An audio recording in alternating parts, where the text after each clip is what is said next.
Le voile qui couvrait ce monument est tombé, mais les polémiques à ce sujet montent. Pourquoi l'ériger à un tel endroit? Pour quels résultats? Quels sont les investissements consentis? Vous savez, beaucoup veulent comprendre, beaucoup veulent savoir le nombre de millions que le gouvernement a injecté pour la réalisation de cette statue. Oui, c'est vrai.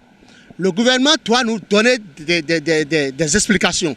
À travers des questions orales à l'Assemblée nationale, les députés doivent chercher à comprendre que le gouvernement a réalisé cette statue à tel million de francs CFA. C'est de ça qu'il est question. Oui, il faut que les députés que nous avons envoyés à l'Assemblée nationale jouent convenablement leur rôle. C'est aux députés à l'Assemblée nationale de demander au pouvoir central, de demander au ministre de la Culture à combien nous est revenue la statue des Amazones qui se trouve sur le boulevard des Amazones derrière la présidence de la République.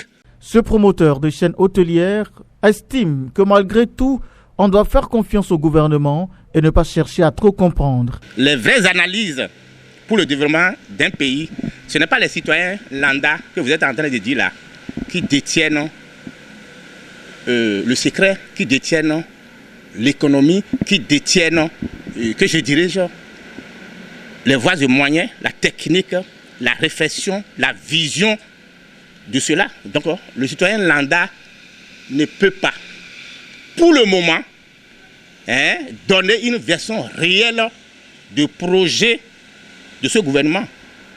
Donc il est aussi normal que le citoyen lambda regarde, observe et voit ce qui se passe.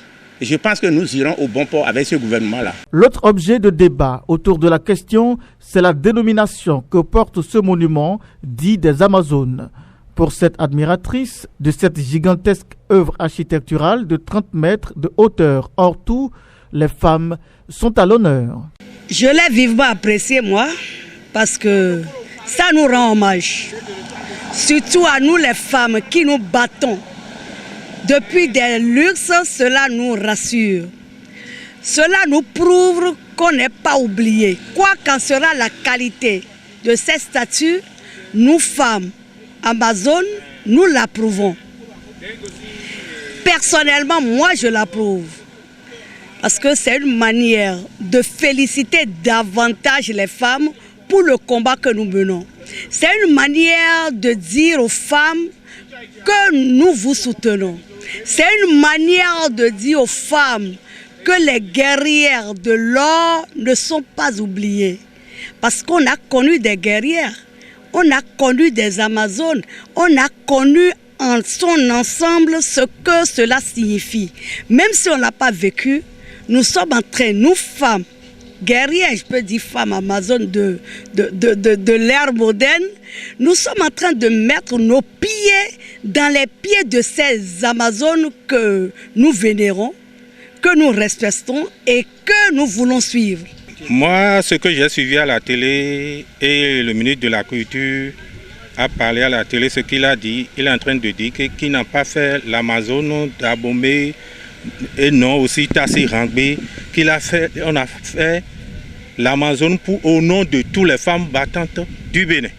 C'est ce que j'ai suivi à la télé et c'est le ministre de la Culture qui l'a dit. Non, le gouvernement a refusé, que ce n'est pas pour telle zone, que ce n'est pas pour les femmes Amazones d'Abomey, non. Et ce n'est pas aussi pour Tassi Rangbe, que c'est au nom de toutes les femmes battantes du Bénin.